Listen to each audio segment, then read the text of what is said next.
Well, the buzz is certainly there, but can Cube World live up to the hype? Many of you have shared your thoughts, but now it's time to dive in. My name is Codiak, and today we'll be looking at 5 things Cube World needs to get right at launch.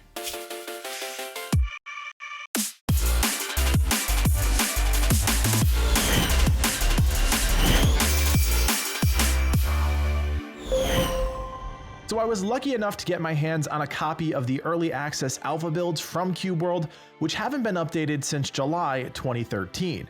Do some quick math and you'll realize that the game hasn't seen the light of day in over 5 years.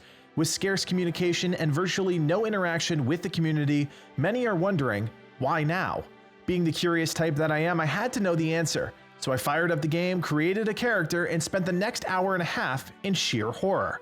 Now, before we dive into each point, I want to be perfectly clear. These are my opinions based on the last available update of the game. Things may be wildly different come launch, but there's just no telling at this time. It's fair to say a number of us were kids when Cube World first hit the markets. Our expectations may have been lower, or the promise of tomorrow just kept us going, but as it stands, Cube World isn't so much a game, but a framework. A good friend of the channel, The Livid Lion, said to me the other day, Cube World is a sandbox game that forgot to include the sand, and sadly, he's right. The first thing Cube World needs to address is the lack of content. The game's focus is clearly exploration and combat, but the way it's all handled just doesn't make sense. Enemies are randomly placed and inconsistent. One minute you're fighting an angry onion, the next you're staring down an ogre that can finish you off in 2 hits. It makes no sense. Now, if there were only a few types of enemies, that would be one thing, but I think I saw over 30 random mobs in the 4 hours I put into the early access the other day. No connection, no consistency, just a random smattering of enemies that all want the same thing: me dead. Unfortunately, if you take the enemies out of the game, you're left with practically nothing. Quests, crafting, central hubs, they're all barren or non-existent, and that needs to change if the game hopes to have any hope of surviving long term. Now, we can argue exactly what systems we want in the game, but the truth is something is better than nothing, and as it stands now, Cube World won't survive unless drastic changes have been made to give players a more fulfilling experience.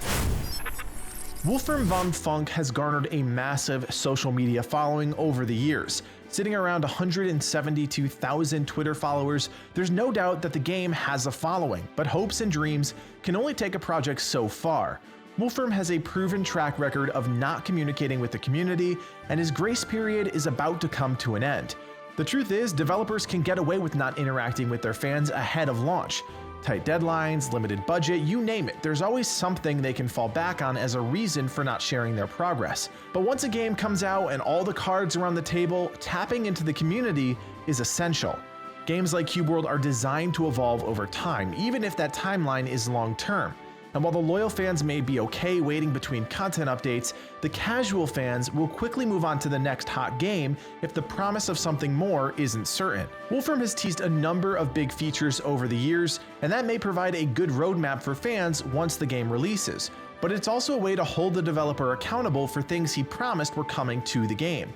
The moment Cube World comes out, people will be clamoring to see and do everything available.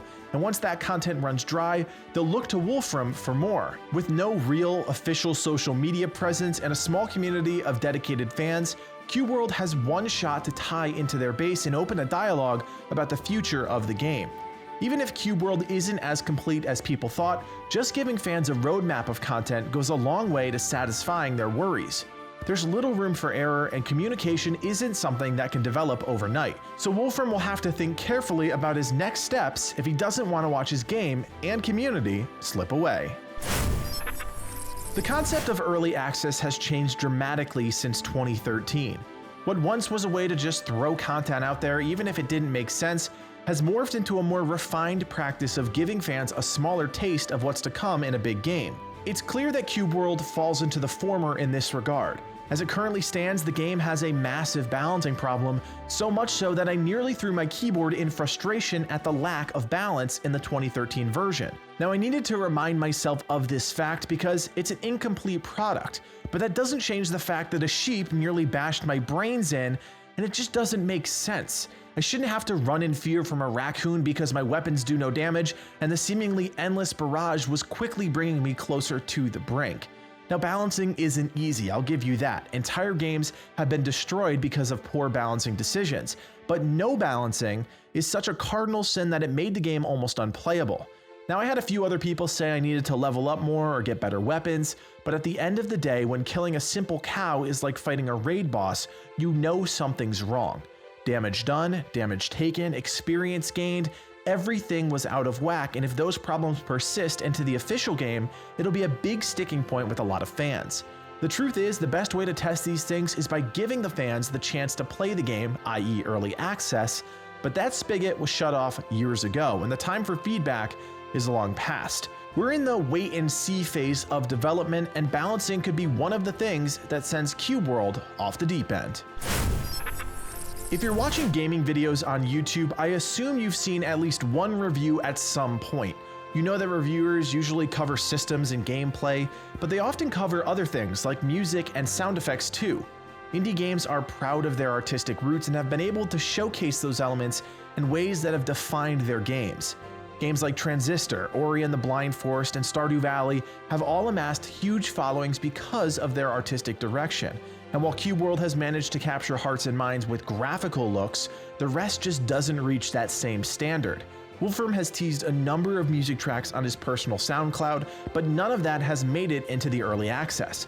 All we have to accompany our journey is some awkward sound effects that never fail to trigger at the wrong time.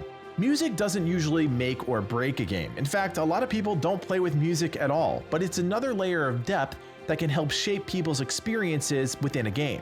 The release of the tracks on SoundCloud was a good way to tease what's to come, but with the disconnect between those tracks and the empty early access version of the game, I have to ask myself, why? It all came to a head when I was running around the game at night. The same howling wolf was playing on loop in the background, and after a while I just couldn't stand it anymore. Somewhere between a howl and a moan, the sound just didn't fit the rest of the soundscape. The more you play, the more you realize how much is missing, and the pieces that are there aren't exactly polished. Again, I want to keep reminding everyone we're talking about an update from 5 years ago, but the truth is that's our last baseline in terms of where the game is at in the development timeline.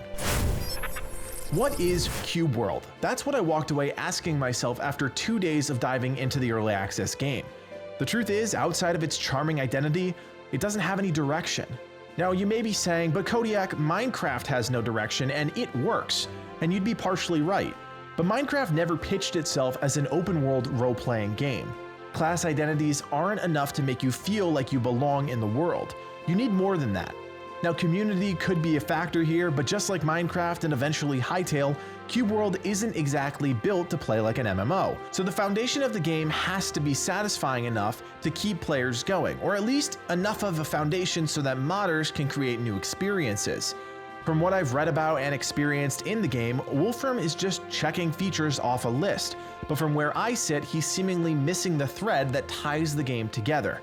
Now, this could all come in the form of a narrative, quests, character progression, you name it, but there has to be something that drives the player's experience forward one way or another. With 5 additional years of development under his belt, I'm confident that Cube World 2.0, as he states, will have more in it for players to experience. It'd be silly to just assume nothing has changed, but new features alone don't give a game identity. Titles like Terraria and Minecraft inherently put the player at the center of their experiences by giving them the ability to craft their own world, gathering materials and building what they wanted around them. But Cube World doesn't give players that option. In fact, the lack of that feature exposes just how empty playing Cube World can make you feel. With little in terms of NPC interaction, world experiences, or character progression, a lot needs fixing, and with the release just weeks away, the clock is ticking. It's make or break time for Wolfram, and the future of Cube World hangs in the balance. If you step back, take a deep breath, and look critically at Cube World, you can see the potential. It's there. So much so that tens of thousands of people are anxiously awaiting the game to come out. But the writing's on the wall. Cube World is fighting an uphill battle with Minecraft and Hytale creating pressure on both sides.